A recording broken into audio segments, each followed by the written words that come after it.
நம்மக்கிட்ட இருக்கிற உயிர் துளியே என்னன்னா வெப்பத்தால் இருக்கிற வெப்பம்தான். அந்த உஷ்ண காற்று தான்.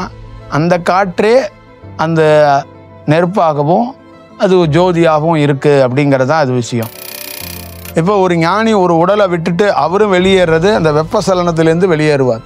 அவர் வெப்பசலனத்திலேருந்து வெளியேறும்போது பிரதானமாக 2 வாசலை அடைப்பார். ஒன்று சிறுநீர் வாசல், ஒன்று மலம் போகிற வாசல்.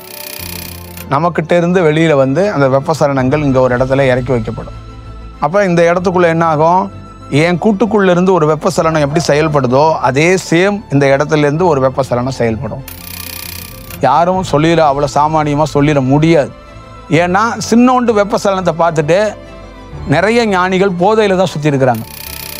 இதை கேட்க கேட்க அது உடலுக்குள்ள ஒரு வெப்பசலனங்கள் உருவாகிறதுக்கும் அது உடலுக்குள்ள ஒரு வெப்பசலனங்கள் தனக்குள்ளேருந்து போகிறதுக்கான ஒரு வாய்ப்புகளை உருவாக்கப்படும். அந்த உணர்வற்ற நிலை அப்படின்னா அந்த உணர்வற்ற நிலை தான் மனம் இல்லாத ஒரு நிலை, ஆசை இல்லாத ஒரு நிலை, தான் என்ற ஒரு எண்ணம் இல்லாத நிலை. அந்த கீர்த்தனையை உருவாக்குனவர் இன்ன வரைக்கும் 1 ரூபா காயினாவது யாராவது மக்கள்கிட்ட வாங்கியிருப்பாரா? அவன் பாடுனா 10 ஆன்மாக்களுக்கு ஒரு நல்ல செயல் கிடைக்கும் அந்த குரலை கேட்கும்போது. அப்படிங்கிறதுக்காக தான் இந்த கீர்த்தனைகள் அவங்களுக்கே தெரியாம உள்ள சித்தி செய்யப்பட்டது. தியானம் வேணுங்கிறீங்க, உங்களுக்கே தெரியாம உங்க மூச்சு காட்டுல என்னோட வெப்பசலனம் உள்ள போயிடும். இதுதான் சித்தி பண்ணி கொடுக்கறதுங்கிறது. இப்போ நீ காப்பிரைட்ஸ் கேட்குறிய, எதுக்கு காப்பிரைட்ஸ் கேட்குற? அப்போ காப்பிரைட்ஸ் அவன்ல கேட்கணும். உங்ககிட்ட யாரு திருவையாறில் உட்காந்துருக்கான்ல அவன் கேட்டானா நீங்களாம் எங்கே போவீங்க?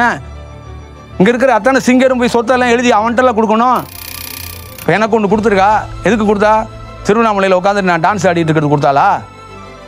எனக்கு ஒரு செயல் கிடச்சிச்சு, உள்ள ஒரு வெளியிலேருந்து ஒரு வெப்பசலனம் கிடச்சிச்சு, எனக்கு எதுக்கு கிடச்சிச்சு? அப்போ பாடுறது எதுக்கு பாடுறது? அந்த குரல் எங்கேயோ ஒரு இடத்துல கேட்கும்போது ஒருத்தன் சாக போனவன் அந்த குரலை கேட்டு திரும்பி வந்துடுவாங்க.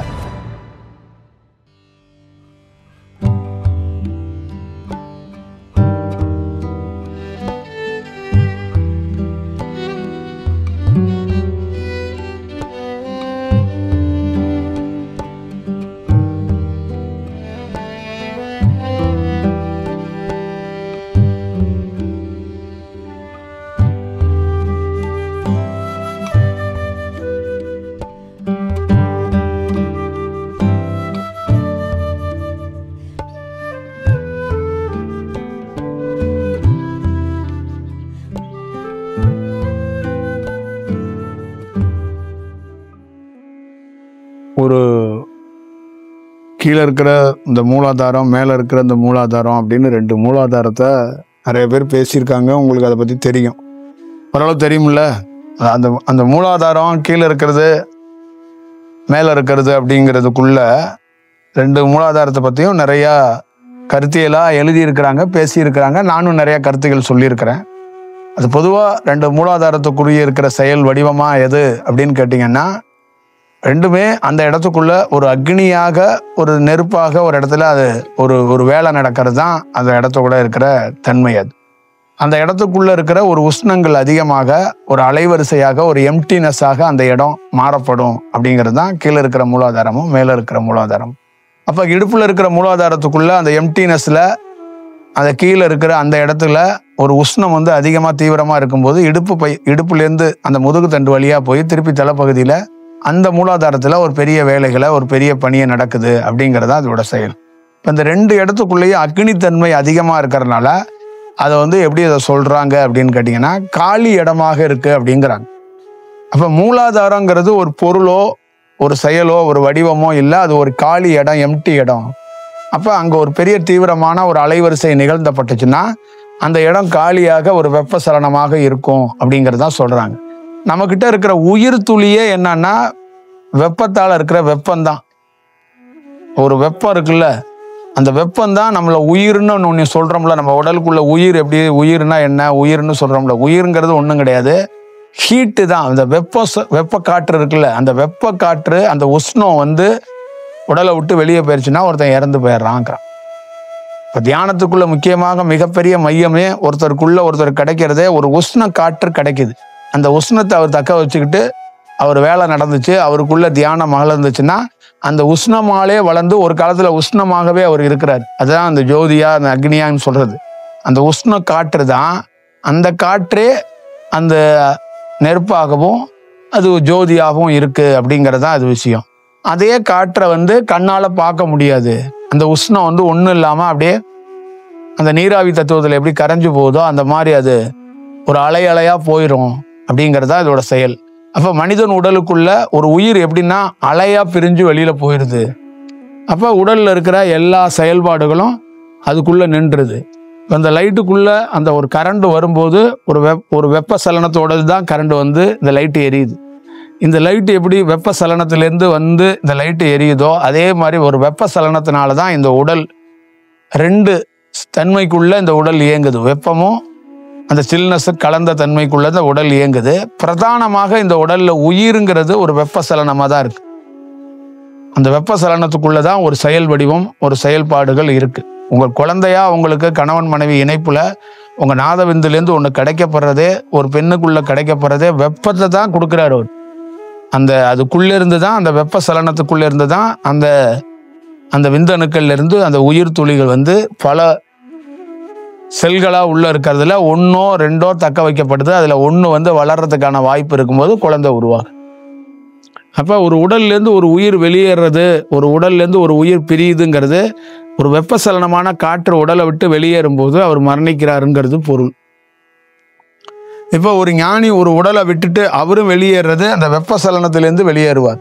அவர் வெப்பசலனத்திலேருந்து வெளியேறும்போது பிரதானமாக 2 வாசலை அடைப்பார். ஒன்று சிறுநீர் வாசல், ஒன்று மலம் போகிற வாசல். இந்த 2 வாசலை அடைச்சிட்டு தலையோட உச்சியிலேருந்து தான் வெளியே போகிறதுக்கு அவர் ஒரு வழியை பண்ணுவார். அவர் களத்தில் இருந்து பணி செய்யும் போது இந்த நெற்றி போட்டிலேருந்து நெற்றி வழியிலிருந்து தான் பணி செய்வார். அவரோட பணி வந்து தீவிரமாக பணி செய்கிறது நெற்றிலிருந்து தான் பணி செய்வார். அவர் வெப்பசலனத்தில் அதிக தீவிரமாக இருக்கிறாரு, வெப்பசலனத்துக்குரியவராக இருக்கிறாரு, வெட்டவெளிக்குரியவராக இருக்கிறாரு அப்படிங்கிறதுக்கு மிகப்பெரிய அடையாளம் உள்நாக்கிலேருந்து மேல் நோங்கி போயிருக்கிறாருன்னா அவர் வெப்பசலனத்துக்குன்னே உரியவர், அவர் ஒரு நெருப்பு தன்மைக்கு உரியவர்னே அதோட பொருளாக வந்து சொல்லப்படுகிறது. அப்போ தலைப்பகுதியில் இருக்கிற அந்த வெப்பசலனமாக மூலாதாரம், மேல் மூலாதாரம்னு சொல்றதோ, கீழே இடுப்பு பகுதியில் இருக்கிற மூலாதாரம்னு சொல்றதோ, ரெண்டுமே ஒரு காலி இடமாக ஒரு வெப்பசலனங்கள் அங்கே நடக்குது அப்படிங்கிறது தான் அதோடைய செயல்பாடாக சொல்றாங்க. இதுதான் மூலாதாரமாக சொல்றாங்க. அந்த வெப்பசலனங்கள் அங்கே தீவிரமாக நடக்காது. நார்மலாக இருக்கிற மனிதர்களுக்கு ஒரு ஸ்டேஜில் இருக்கிறவங்களுக்கு அது வெப்பசலனமாக அது நடக்கும்போது, வெப்பசலனம் அப்படின்னு கேட்டிங்கன்னா அங்கே ஒன்றும் இருக்காது. ஆனால் ஒரு வெப்பத்தோடைய காற்றோட தன்மை கண்ணுக்கு தெரியாமல் அந்த இடத்த அப்படியே மையம் கொண்டிருக்கும். அதில் ஒரு மனிதனுக்கு ஒரு பெரிய அலைவரிசையோ பெரிய மாற்றமோ உருவாக்குறதுக்கு வாய்ப்பு இருக்கு. நீங்கள் கடவுள்னு சொல்லும்போது இறைவன், நான் கடவுள் இல்லை, நான் பிறக்கிறவன் இல்லை, நான் இறக்கிறவன் இல்லை, நான் இன்னாரு கிடையாது, எனக்கு பேரு கிடையாது, என்னுடைய நேச்சராக இந்த பூலோகத்தில், இந்த பூமியில், மேலே இருக்கிற ஆகாயத்தில், எல்லா இடத்தையும் சேர்த்து இந்த வெப்பசலனத்திலிருந்து, இந்த வெப்பத்திலிருந்து நான் வந்து வந்தவன், இதுதான் என்னுடைய ஒரிஜினாலிட்டி. நீங்கள் நினைக்கிற மாதிரி, நீங்கள் உங்கள் கதாபாத்திரம் மாதிரி, நீங்கள் மாதிரி ஆணோ பெண்ணோ அந்த மாதிரி தோன்றி மறைகிறவன் நான் இல்லை. பல பேர் வந்து எனக்கு வந்து ஒரு அவதாரம், நான் வந்து இது, நான் வந்து அது அப்படின்னு என்னை வந்து ஒரு கடவுள் தோற்றத்திலேயோ இல்லை நான் பிறந்து வளர்ந்து ஊருக்குள்ளே வாழ்கிற மாதிரி ஒரு சூழலை அவங்க வந்து கட்டமைக்கிறாங்க. அப்படி இல்லைங்கிறத தயவு செய்து புரிஞ்சுக்கணும் அப்படிங்கிறது அவரோட செயலாக இருக்கு. அப்புறம் ஒரு பெரிய ஒரு ஞானத்துக்குரியவங்க என்னன்னா, தன்னுடைய ஒரு உடல், அந்த ஒரு உடலை அவங்க வந்து பூமியில் ஒருத்தர் இருக்கிறாரு அப்படின்னா அந்த உடலை அதுவே தேர்ந்தெடுக்குது. ஒரு கருவில் இருக்கிற உடலை அந்த வெப்பசலனம் தேர்ந்தெடுத்து அந்த உடல் வளர்ந்து வந்தோன்னா ஒரு ஸ்டேஜில் தடுத்து ஆட்கொண்டு அந்த வெப்பசலனம் அவருக்குள்ளே போயிடுது.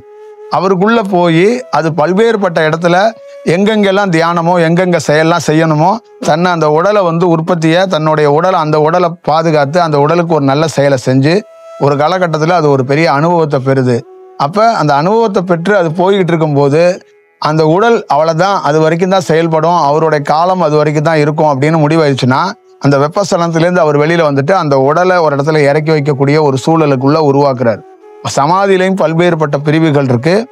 அதே நேரத்தில் இந்த வெப்பசலனம் வெளியேறதுலையும் பல்வேறுபட்ட பிரிவுகள் இருக்கு.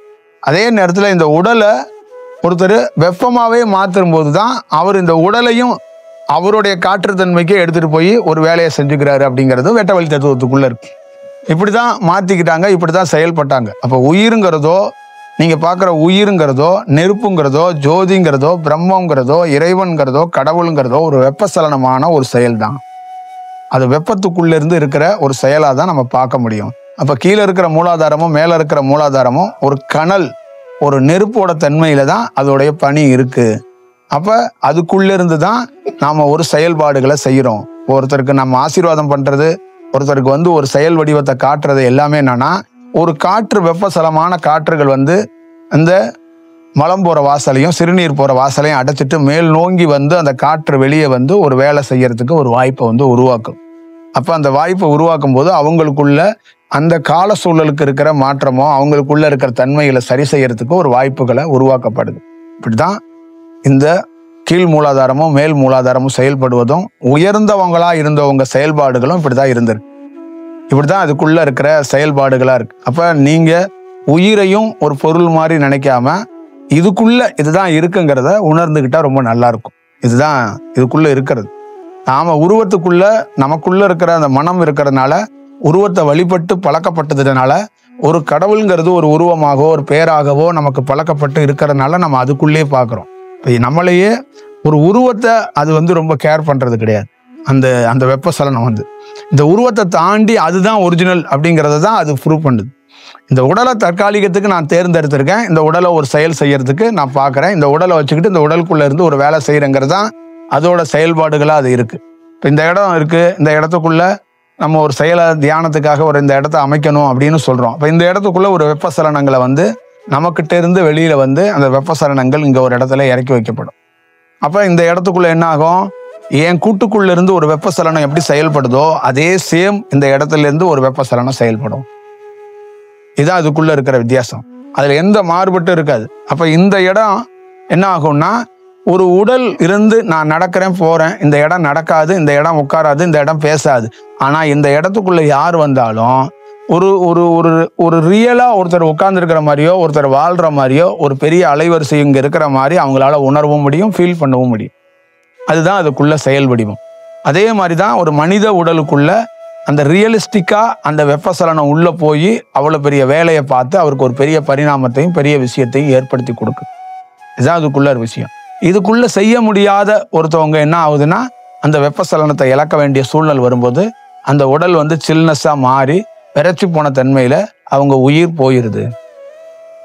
அப்ப அந்த காற்று வெளியில போனோன்னா மொத்தமாக அவங்களுக்குள்ள இருக்கிற எல்லா செயலும் செயலிழந்து போயிடும். இப்ப இதுக்குள்ள இதுதான். இப்ப ஒரு ஹார்மோன்கள் உள்ள இருக்கிற உறுப்புகள் இயங்குறதுக்கு முக்கியமான காரணம் ஒரு வெப்பசலனத்தோட அந்த காற்றோட தன்மைக்குள்ளையும் அந்த கூலிங் தன்மையோட காற்றோட தன்மையிலும் தான் இந்த இயக்கம் வந்து அது வந்து ஒரு செயல் வடிவமாக நடக்கிறதுக்கு ஒரு வாய்ப்பு இருக்கு. இந்த கிளாண்டு இந்த இருக்கிற உறுப்புகள் எல்லாமே ஒரு பெரிய மாற்றத்தை உருவாக்குறதுக்கு பெரிய மாற்றமா மாறுறதுக்கு காரணமே இந்த சலனம் தான். இப்ப என்னுடைய கண்கள், என்னுடைய நெற்றி, என்னுடைய இந்த புருவ மத்தியெல்லாம் நீங்க வந்து பார்த்தா என்னன்னா, அந்த வெப்பசலனத்தோட அந்த காற்று போய் தீவிரமா அங்கேயே போய் மையமா அப்படியே நின்று அந்த பாம்பு படம் எடுத்த மாதிரி நிக்க இந்த கண்களோட தன்மைகள் எல்லாமே மாறி போய் அது எல்லாம் வேற ஒரு வடிவத்துக்குள்ள மாறி போயிருது. அதே மாதிரிதான் அந்த நெற்றியோட தன்மையும் அப்படித்தான், தலைப்பகுதியில் இருக்கிற மூளையோட பகுதிகளும் அப்படித்தான். அப்ப அந்த கிளாண்டு அங்க இருக்கிற செயல்கள் எல்லாமே பெரிய தீவிரமா வேலை செய்யறதுக்கு ஒரு தீவிரமாக ஆக்கப்படுது. இப்படிதான் அதோட செயல் வடிவமா இருக்கு. அப்ப தியானத்துல பிரதானமாக ஒருத்தருக்கு ஞானிக்கு கிடைக்கிறது யாரும் வாழ்க்கையில எதிர்பார்க்க முடியாத ஒரு சிறு கண்ணலை வச்சு ஒரு ஊதுபத்தியில் இருக்கிற ஒரு சிறு நெருப்பு இருக்குல்ல, அந்த ஊதுபத்தி இருக்கிற நெருப்போட சிறு நெருப்பா தான் அவரு சூட்சமத்திலேருந்து ஒரு ஞானிகிட்ட இருந்து ஒரு நெருப்பை வாங்குறாரு. இப்போ ஒரு வெளியில இருக்கிற ஒரு ஞானி எனக்கு கொடுக்குற நெருப்பு ஒரு சிறு குட்டி, அந்த ஊதுபத்தியில் இருக்கிற ஒரு சின்ன நெருப்பு, அதோட இன்னும் சிறு நெருப்பா தான் அவர் கொடுக்குறாரு. அதை கொடுத்து அவர் என்ன பண்றாருன்னா, அதை வச்சு சந்திரக்கலை சூரியக்கலையும் பயன்படுத்தி அந்த கனலை மூட்டுறாருன்னா அந்த சின்ன நெருப்பை வச்சு கீழே வந்து என்ன பண்றாரு, இந்த சுவாசத்தை கவனிக்க இரு சுவாசத்திலேருந்து கவனிக்க, இது ஊதாங்குலையிலேருந்து கிருஷ்ணருடைய புல்லாங்குடலா உள்ள போய் அந்த நேரடியாக போய் எங்கன இருக்கோ நெருப்பு, இந்த காற்று போய் என்ன பண்ணுது, மேல தலைப்பகுதி எல்லா பக்கமும் போய் வாகித்தாலும் திருப்பி நேரடியா எங்க போகுதுன்னா அந்த நெருப்பு இருக்கிற இடத்துல போகுது. அப்ப அந்த கனலிட்ட போய் இந்த காற்றோட தன்மை போகும்போது நார்மலா நீங்க காற்றை சுவாசிக்காம அப்படியே விட்டுட்டீங்கன்னா அதோட தன்மை வேற, அந்த காற்றை கவனிக்காம விட்டுட்டீங்கன்னா.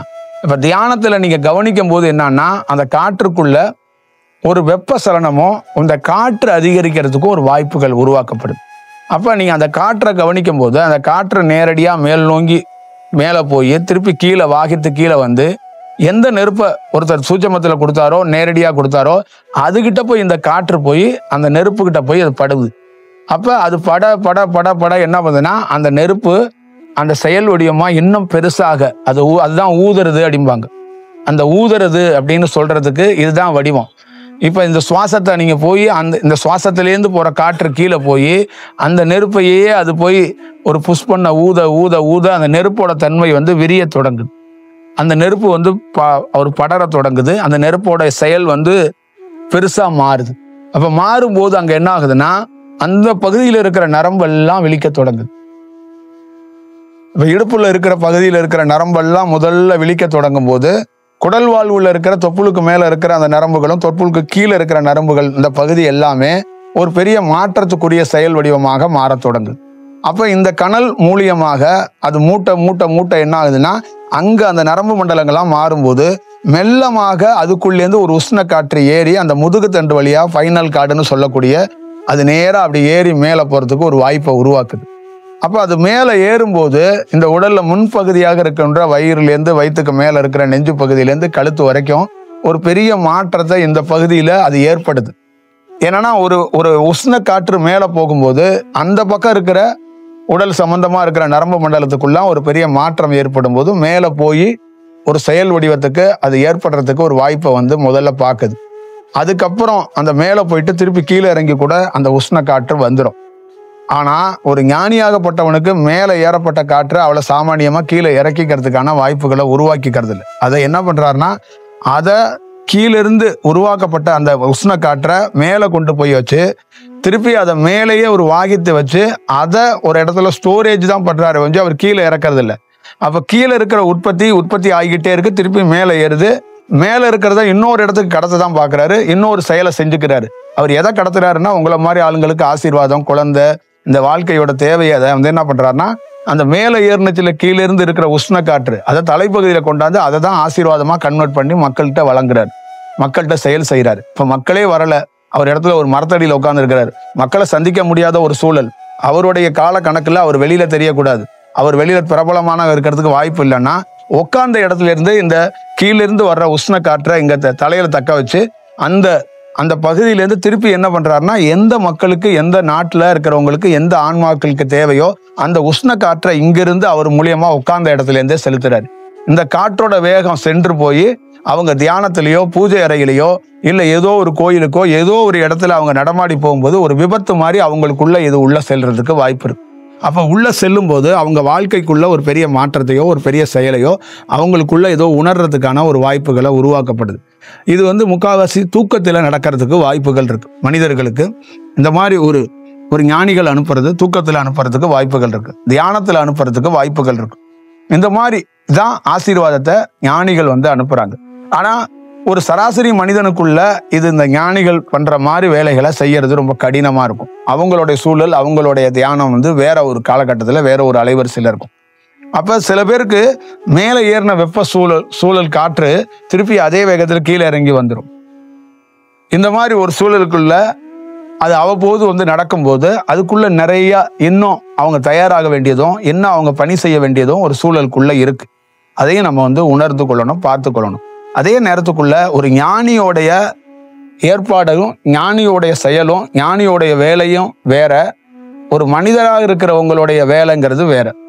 அப்ப ஒரு மகான்களே இருந்தாலும் பெரிய ஒரு அனுபவம் பெற்றவங்க அப்படின்னு சொல்றவங்க நிறைய பேர் இருந்தா கூட ஒரு முழுமையா இந்த வெப்ப காற்றை பயன்படுத்தக்கூடியவனுடைய செயல் ரொம்ப உச்சபட்சத்துல பயன்படுத்தக்கூடியவனோட செயலை தான் நான் உங்ககிட்ட சொல்றேன். அவனுடைய செயல்பாடுகள் தீவிரமா இப்படிதான் இருக்கும். அப்ப அவன் எப்படின்னா காலை மாலை இரவெல்லாம் பாராம அந்த கீழே இருக்கிற இடுப்புல அவனுடைய கனல் வந்து மூட்டிக்கொண்டே இருக்கிறதுனால அந்த இடுப்பு பகுதியெல்லாம் அந்த காற்று மேலே ஏறிக்கிட்டே இருக்கும். அப்ப அவனுடைய காற்று வந்து மேலே ஏற ஏற ஏற அந்த விஷயத்தை வந்து அவன் வெளியேற்றுறதுக்கான வாய்ப்புகளை உருவாக்கி கொடுத்துக்கிட்டே இருப்பான். இப்படித்தான் அவருடைய செயல்பாடுகள்ல அதிதீவிரமா இருக்கிறது. அப்ப அவர் வந்து எனி டைம் என்னன்னா கீழே ஒரு அடுப்பு எரிஞ்சுக்கிட்டு இருக்கும், மேலே ஒரு அடுப்பு எரியும். அதுதான் ரெண்டு மூலாதாரமா சொல்லப்படுகிற விஷயம். அப்ப கீழே இருக்கிற அடுப்புலேருந்து உற்பத்தி ஆகுகிற வருகிற அலைவரிசையை மேலே அனுப்புறதுக்கான ஒரு வாய்ப்புகளை உருவாக்கி கொடுக்கும்.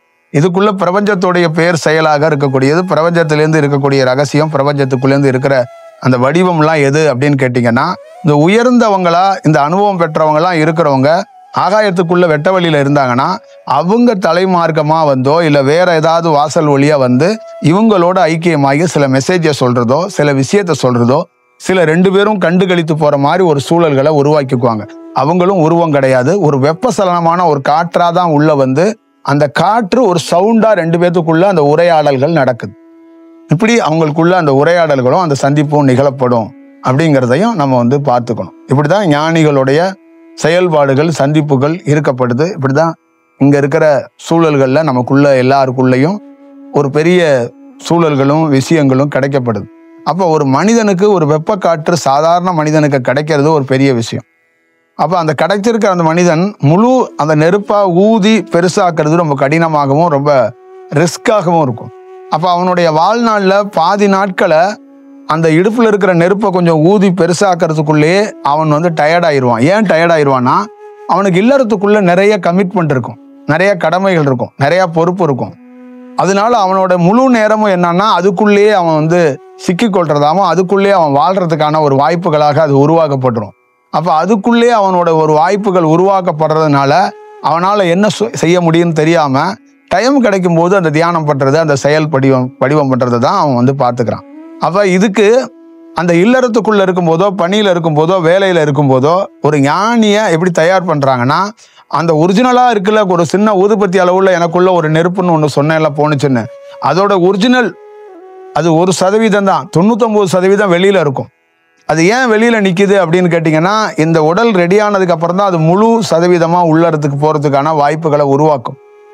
அப்ப அது வெளியில இருந்து என்ன பண்ணும்னா, நமக்கு இருக்கிற கடமை, நீங்க சொன்னீங்கல்ல கடமை, குழந்தை, மனைவி, இந்த வீடெல்லாம் இருக்குல்ல, 99% அது இருக்குதுல்ல, அந்த கடமையெல்லாம் அது பொறுப்பு எடுத்துக்கும். அப்ப முழு நேரமும் இவனை ஒரு தியான கர்த்தாவா மாற்றணும், இவனை ஒரு தியானத்துக்குரியவனா மாற்றணும், இவனுக்கு சரியான தியானம் கிடைக்கிறதுக்கு நம்ம வழிகாட்டணும்னு அவன் எங்கெங்கெல்லாம் போய் வளருவான், எந்தெந்த இடத்துல உட்காந்தா பெரிய வளர்ச்சியை பெறுவான், யாரை சந்திச்சா வளருவான், யாரை சந்திக்க கூடாது, எது எப்படி ஒரு இரவை எப்படி கடக்கணும், ஒரு பகலை எப்படி கடக்கணும், ஒரு மாதத்துக்குள்ள இருக்கிற முக்கியமான அமாவாசை பௌர்ணமியா, இதெல்லாம் மாதத்துக்குள்ள இருக்கிற அமாவாசை பௌர்ணமிகள். இந்த பிரபஞ்சத்துல மாதத்துக்குரிய அமாவாசை பௌர்ணமிக்கே நம்மளால ஒரு பெரிய அலைவரிசையை பார்க்கிறோம். ஆனா இது ஒரு யுகத்துக்குன்னு ஒரு அமாவாசை இருக்கு, ஒரு பௌர்ணமி இருக்கு. அது வந்து ரொம்ப பிரம்மாண்டமான ஒரு செயல் வடிவத்துக்குள்ள இருக்கிறது. அது வந்து வேற ஒரு வடிவத்துக்குள்ள இருக்கிற செயல் வடிவம். அது எந்த மனிதரும் அதை அனுபவிக்கிறதோ அதை பார்த்ததோ கிடையாது. அதுக்குள்ளேருந்து ஒரு செயல் செஞ்சுக்கிறது இல்லை. இந்த மாத பௌர்ணமியிலே மாத அமாவாசையிலே சுருண்டு போறான் ஒரு மனிதன். ஆனா அந்த முழுமையான அந்த தன்மைக்குள்ள இருக்கிறத ஒரு ஞானி மட்டும்தான் அதை பார்க்கிறாரு, அதுக்குள்ளேருந்து ஒரு செயல் வடிவம் செஞ்சுக்கிறாரு. அப்ப முழு அவரு அந்த நெருப்பை கனல் மூட்டி முழுசா ஒரு அர்ப்பணிப்போட வர்றதுக்கு முக்கியமான காரணமா வெளியில இருந்து ஒரு கேரக்டர் ஆக்சஸ் பண்ணுது. இப்போ இங்க நான் தான் ஒரு பேங்குனா வெளியில இருந்து என்ன ஒருத்தர் ரிமோட் கண்ட்ரோல்ல இயக்குறாரு. அந்த ரிமோட்டு தான் சூட்சமம். இப்போ என்னுடைய உருவாக்குதல் யாரோ ஒருத்தருக்கு இல்லை, அந்த ரிமோட்டா உருவம் இல்லாத ஒரு வெப்பசலனை நின்று ஒரு சின்ன வெப்பசலனத்தை எனக்குள்ள அமைச்சிட்டு அந்த வெப்பசலனத்தை வச்சு இந்த உடலோடைய டெஸ்டிங்ல இந்த உடல் என்ன மாதிரி மாறுது, என்ன மாதிரி பருவ மாற்றம், என்ன மாதிரி செயல், அது எந்தெந்த காலத்துல எப்படி செயல்படணுங்கிறதுக்காக அது காத்திருந்து செயல்படுது. அப்போ ஒவ்வொரு காலகட்டமும் பருவ மாற்றம் மாற மாற மாற அந்த காற்றோட தன்மையில அது என்ன ஆகுது, அந்த உள்ள இருக்கிற நெருப்புகள் மாறுறதுக்கான வாய்ப்பு உருவாகும் போது வெளியில இருக்கிற அந்த 99% இருக்கிற நெருப்பு வந்து என்ன பண்ணுதுன்னா மீண்டும் உள்ள கொஞ்சம் கொஞ்சமா அடாப்ட் ஆகிறதுக்கான ஒரு வாய்ப்புகளை அது உருவாக்குது. அப்போ ஒரு நாள் இது என்னன்னா உள்ள முழுசா ஆகும்போது தான் இந்த சோல் அட்டாச் அப்படின்னு சொல்லுவாங்க. அப்ப அது வந்து அந்த நெருப்போட அது ஒரு சோல். அந்த சோல் வந்து இந்த சோலோட இந்த உடல் அட்டாச் ஆகும்போது இந்த சோலை கலட்டி வெளியில வைக்கணும், இல்லை இந்த சோலை ஆக்சஸ் பண்ண அது வந்து ஏங்க விடாம அதை வச்சுட்டு அதுக்கு மேல இது ஏங்கணும். இப்ப ஒருத்தர் தடுத்து ஆட்கொள்றது அப்படிங்கிறதுல பல்வேறுபட்ட வடிவம் இருக்கு. நீங்க உங்க சோல் உள்ளே தான் இருக்கும், உள்ள போன ஒரு சோல் வந்து அந்த சோலை செயல்பட விடாம இது வந்து தன்னுடைய செயல்பாடுகளை தன்னுடைய வேலைகளை ஆரம்பிக்கும். ஆனா ஒரு ஞானிக்கு எப்படி இருக்கும்னா, அவர் பிறந்து வளர்ந்து வாழ்ந்து வர்றாருல, அவருக்குன்னு ஒரு சோல் இருக்கும்ல, ஒரு ஸ்டேஜில் அவர் சோலையே கலட்டும். அவருடைய உடல் அப்படியே இருக்கும், அவருடைய உயிர் எல்லாம் இருக்கும். அந்த வெப்பசலனங்கள் ஒன்று பிறந்திருப்பார்ல, ஒரு குழந்தையா பிறந்து வளர்ந்துருப்பார்ல, அந்த வெப்பசலனத்தை அது வெளியில எடுத்துரும். அது வெளியில எடுத்துட்டு தன்னுடைய முழு வெப்பசலனத்தோட உள்ள போய் அட்டாச் ஆகும். இப்போ அந்த வெப்பசலனம் எங்கேருந்து வந்துச்சோ அதுக்கான ஒரு இடத்த, அதுக்கான வாய்ப்பை வந்து அங்கே கொடுத்து அதை அங்கே அமுச்சு வைப்பாங்க. இப்போ இவர் முழுசா ஒரு உடலை வச்சு முழு வெப்பசலனத்தோட இவரோட பணியை இவர் தொடங்குவார். இப்படிதான் ஞானிகள் செயல்படுறதுல ஒரு விஷயம் இருக்கு. இதை வந்து விளக்குறது சொல்றதுங்கிறதெல்லாம் யாரும் சொல்லிட அவ்வளோ சாமானியமாக சொல்லிட முடியாது. ஏன்னா சின்னோண்டு வெப்பசலனத்தை பார்த்துட்டு நிறைய ஞானிகள் போதையில தான் சுற்றி இருக்கிறாங்க. ஞானிகளே ஒரு மாதிரி தடுமாறி போதையில ஒரு மாதிரி நடக்க முடியாம ஒரு மாதிரி ஒரு செயல் வடிவத்துல சுத்துறது தான் வழக்கமான ஒரு செயல் வடிவமா இருக்கு. அப்ப ஞானிகளை சந்திக்க வர எத்தனையோ மனிதர்களும் கொஞ்சோண்டு தியானத்தை பார்த்துட்டு அவனும் போதையிலே சுத்துறான். காலுக்கு சுத்துதுங்கிறான், கை சுத்துதுங்கிறான், தலை சுத்துதுங்கிறான், சக்கரங்கள் ஓடுதுங்கிறான், இங்கிட்டேருந்து அங்கிட்டு தியானம் வருதுங்கிறான், அங்கிட்டு வருதுங்கிறான். அப்ப அதுக்குள்ளேருந்து ஒரு செயல் வடிவம், ஒரு பேலன்ஸ் பண்ணி ஒருத்தன் வாழ்றது, ஒருத்தன் செயற்படுறது சாதாரண விஷயம் கிடையாது. அப்ப இத ஏதோ ஒரு கரெக்டான ஒரு செயல்ல ஒரு வடிவத்துக்குள்ள இருந்து அங்க உள்ள வர்ற வெப்பசலனத்தை சரியா பேலன்ஸ் பண்ணி இதை டெலிவரி பண்றதுங்கிறது ரொம்ப கடினம். டெலிவரிங்கிறது என்னன்னா, எப்படி ஒரு குழந்தைய வந்து எப்படி ஒரு அம்மா ஒரு பொண்ணு வந்து அவளுக்கு வாழ்க்கையோட தன்மையே தெரியாது. அவளுக்குள்ள எப்படி தெரியுமா, அவ வந்து கல்யாணம்னா என்னன்னு தெரியாது, அவளுக்கு ஒரு கல்யாணம் பண்ணி வச்சுட்டாங்க. அடுத்தது கருவுனா என்னன்னு தெரியாது, அவருக்கு ஒரு கரு வளர்ந்துருச்சு. அடுத்தது வயிற்று வலி எப்படி வரும், அவ இடுப்பு எப்படி இருக்கும், 5வது மாசத்துல எப்படி இருப்பான், 6வது மாசத்துல எப்படி இருப்பான்னு அம்மா இதுக்கெல்லாம் அனுபவத்தெல்லாம் ஏற்படுத்தல. இது அப்படித்தான் கடத்திட்டு போயிடுவாங்க. அவன் அந்த குழந்தை டெலிவரி வரைக்கும் அவளுக்குள்ள ஒன்று இருக்கும். அந்த குழந்தை டெலிவரி அவளோட லைஃப்ல வந்து வேற ஒரு வடிவமா இருக்கும். அதே மாதிரிதான் ஒரு ஞானி தனக்குள்ள இருக்கிற வெப்பசலனத்தையோ தனக்குள்ள இருக்கிற உண்மை தத்துவத்தையோ டெலிவரி பண்றது ரொம்ப கஷ்டம். டெலிவரி பண்றது பேலன்சிங்கா சரியா பண்றது ரொம்ப கடினம். அதை இயல்பா ஒரு பேராசிரியர் மாதிரி டெலிவரி பண்ணிட முடியாது. அதை டெலிவரி பண்றது அவ்வளோ பெரிய ஒரு ஒரு ஒரு ரிஸ்க் இருக்கு. ஏன்னா ஒரு மனிதன் நிலை குலைந்து போறதுக்கு நிறைய வாய்ப்பு இருக்கு. இந்த குளத்து போன மாம்பழங்கள் எப்படி இருக்கு, அது மாதிரி பேர் சக்திகள், பேர் செயல்கள், இந்த வெப்பசலனத்தில் அதிகமான செயல்கள் உள்ள வரும்போது ஒருத்தன் செயலிழந்து போறதுக்கான நிறைய வாய்ப்புகள் இருக்கு. அவனே யாருன்னு தெரியாம போறதுக்கு நிறைய வாய்ப்புகள் நிறைய இருக்கிறது. அவன் ஒரு ஸ்டேஜில் பிளாங்க் ஆகி போறதுக்கு கூட வாய்ப்புகள் நிறைய இருக்கு. அப்படியாப்பட்ட ஒரு சூழ்நிலை ஒருத்தர் நேரடியாக டெலிவரி பண்ணுறதுங்கிறது அந்த காலத்தோட சூழல், அந்த கால நேரத்தோட அந்த செயலிலிருந்து ஒரு தன்மையில் ஒரு வாய்ப்பில் இந்த டெலிவரி பண்ணுற வாய்ப்பு நமக்கு கிடச்சிருக்கிறதுனால தான் நிறைய விஷயங்களை நம்ம இந்த மக்களுக்குள்ள இந்த காலத்துக்குள்ள இந்த பருவ மாற்றத்தில் இப்படியெல்லாம் இது தெரிஞ்சுக்கப்படணும், இது கேட்கப்படணும், பல செவிகள் கேட்கப்படணும், பல ஆன்மாக்கள் கேட்கப்படணும். பல மொழி தெரியாத ஆன்மாக்கள் கூட இதை கேட்கும்போது அதுக்குள்ள ஒரு வெப்பசலனங்கள் இதை கேட்க அது உடலுக்குள்ள ஒரு வெப்பசலனங்கள் உருவாகிறதுக்கும் அது உடலுக்குள்ள ஒரு வெப்பசலனங்கள் தனக்குள்ளேருந்து போறதுக்கான ஒரு வாய்ப்புகளை உருவாக்கப்படும். அப்ப இதை கேட்குறவங்களுக்குள்ள தன்னெழுச்சியாக ஒரு பெரிய அவங்களுக்குள்ளேயே ஒரு கிளர்ச்சியும் ஒரு மாற்றமும் வர்றதுக்கான ஒரு வாய்ப்புகள் உருவாக்கப்படுங்கிறதுக்காக தான் இதை வந்து நேரடியாக டெலிவரிக்கான ஒரு வாய்ப்புகளை உருவாக்கப்பட்டது. இதை சொல்றதுக்கான ஒரு வாய்ப்பு இருந்துச்சு.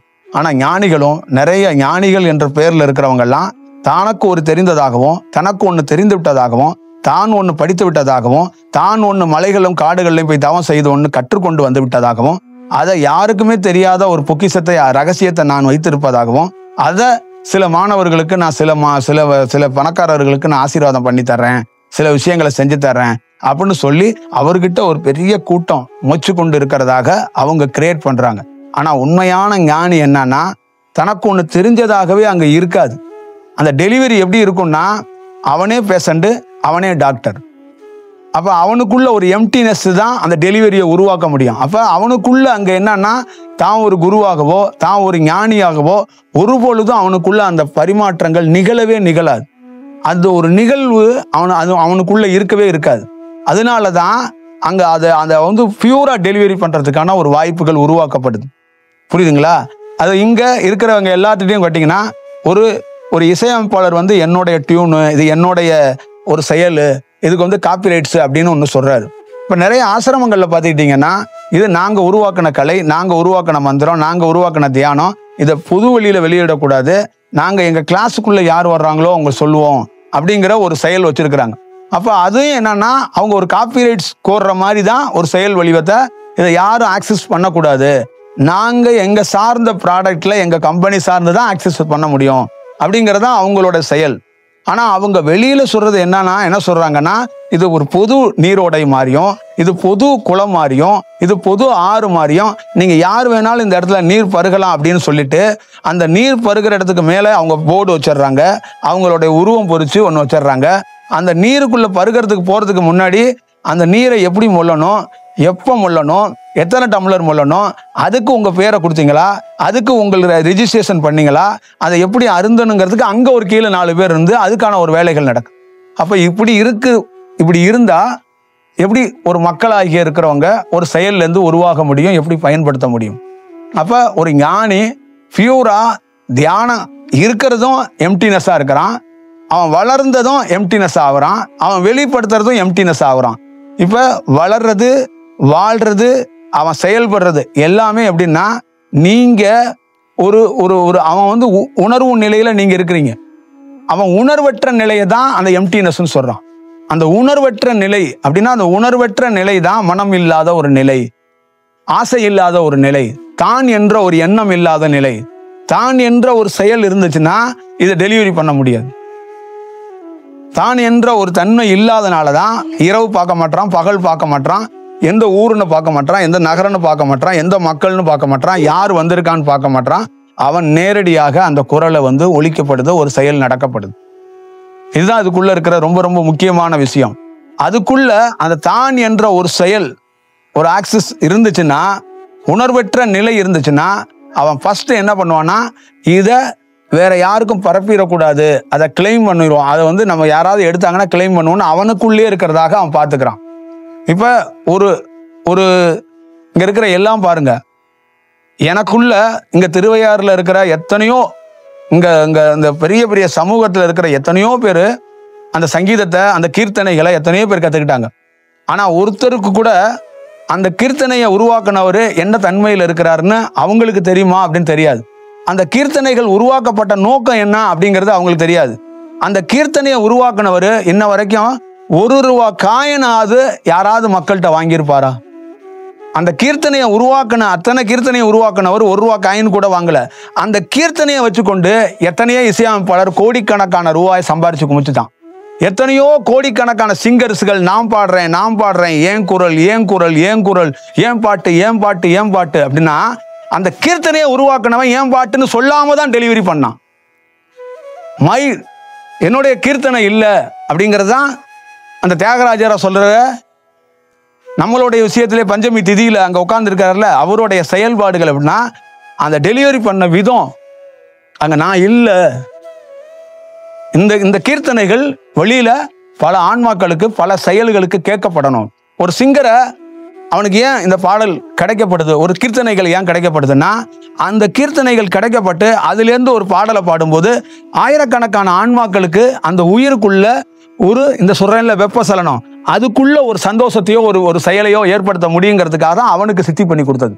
ஒரு இசையமைப்பாளனுக்கு இந்த கீர்த்தனைகளுக்குள்ள ஒரு நல்ல சங்கீத சுரத்தோட ஒரு டியூனை உருவாக்குறதுக்கு வாய்ப்பு கொடுக்கப்பட்டது. என்னன்னா, பிற ஆன்மாக்கள் இதை கேட்கும் போது மகிழடையும், பிற ஆன்மாக்களுடைய வாழ்க்கை ஒரு நல்ல செயலுக்கு உருவாகந்தான். நிறைய பேருக்கு, எல்லா பேருக்கும் தனித்துவமா திறமையில டேலண்ட்ல கிடையாது. அவன் பாடுனா 10 ஆன்மாக்களுக்கு ஒரு நல்ல செயல் கிடைக்கும் அந்த குரலை கேட்கும் போது. அப்படிங்கிறதுக்காக தான் இந்த கீர்த்தனைகள் அவங்களுக்கே தெரியாம உள்ள சித்தி செய்யப்பட்டது.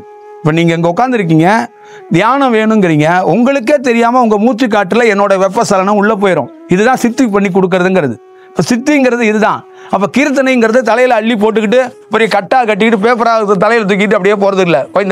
கோயந்தான்னு இந்த வந்து விட்டது கீர்த்தனை, எனக்கு 1000 கீர்த்தனைகள் வந்து விட்டது, 10,000 கீர்த்தனைகள் வந்து விட்டது, நானே வென்று விட்டேன், நானே ராஜா அப்படின்னு புதையல் கிடைத்து விட்டேன்னு சொல்லிட்டு போறது கிடையாது. புரியுதுங்களா? எதுக்கு தண்ணியில நின்று சாதனை பண்ண, வாயை ஓபன் பண்ணி சாதனை பண்ண.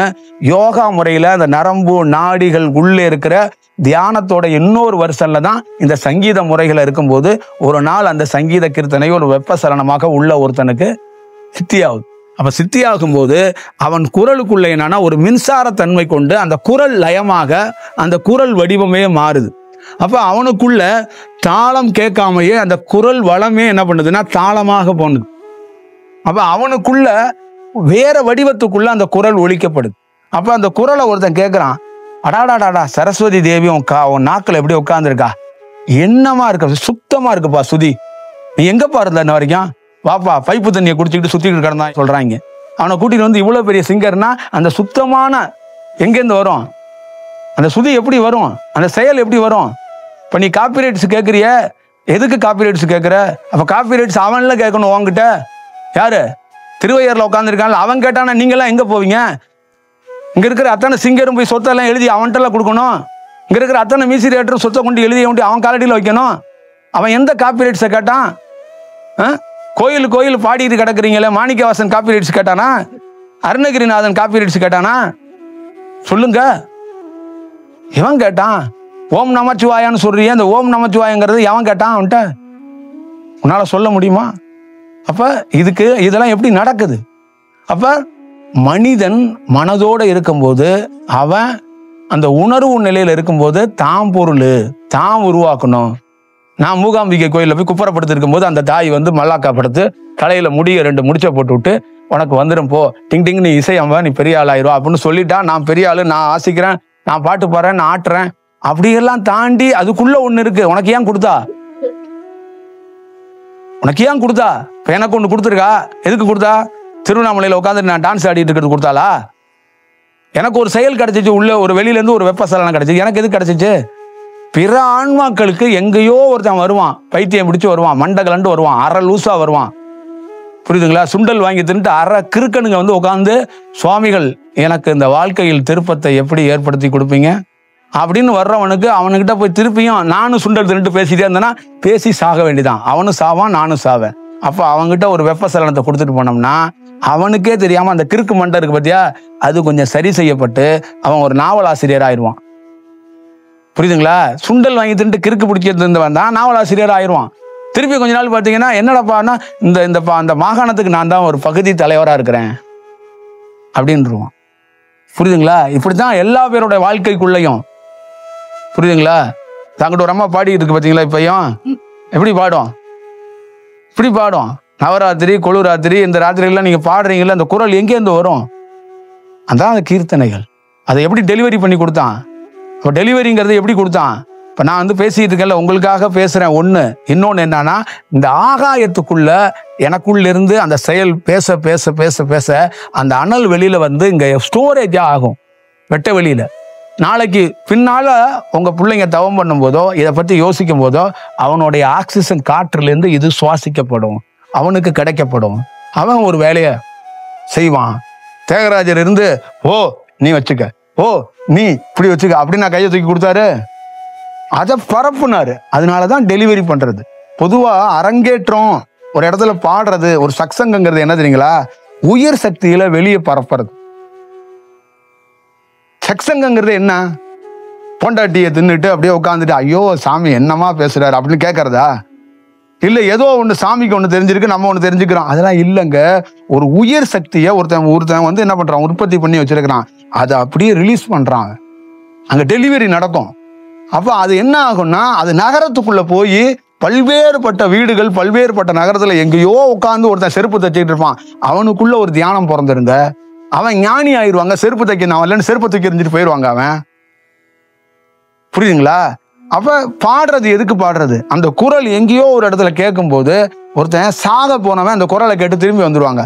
அடாடாடா என்னமா பாட்டு பாடுறாங்க இவங்க எல்லாம், பாட்டு போட்டு நெய் சோசையை சாப்பிட்டு வாழ்ந்துட்டு இருக்கும்போது நம்ம ஏன்டா சாகணும், நம்மளும் 2 பாட்டை கட்டு நெய் தோசை சாப்பிட்டு வாழ்வோண்டான்னு திரும்பி வந்துருவாங்க.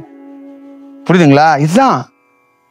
இதுதான் விஷயம். அப்ப அந்த திருவையாறுல இருக்கிற அவர்லாம் வெளிப்படுத்தினாரு இந்த பிரபஞ்சத்துல, இந்த அண்டத்துல. அதான் வெட்ட வெளியில இருக்கிற அவ்வளவு பெரிய சக்தியாக இருக்கிறது.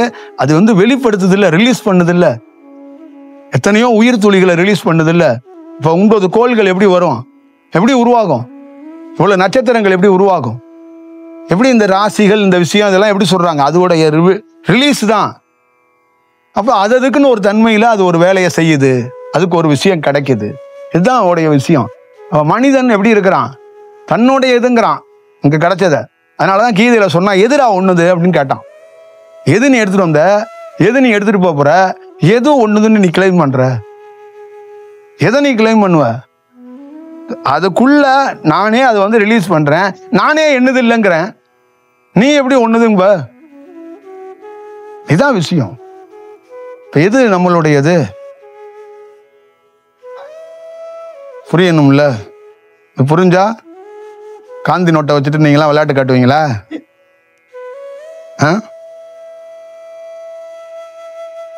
கட்டு பணத்தை வச்சுட்டு நகையெல்லாம் போட்டுட்டு நீங்கள் ஒரு எங்களை மாதிரி ஆளுங்கள்ட்ட நீங்கள் வந்து டாட்டா காட்டுறீங்க. சரி, சந்தோஷமா இருங்க, அப்படிதான் நாங்களும் நினைக்கிறோம். சரிதானே? என்ன சந்திரன், சரிதானே?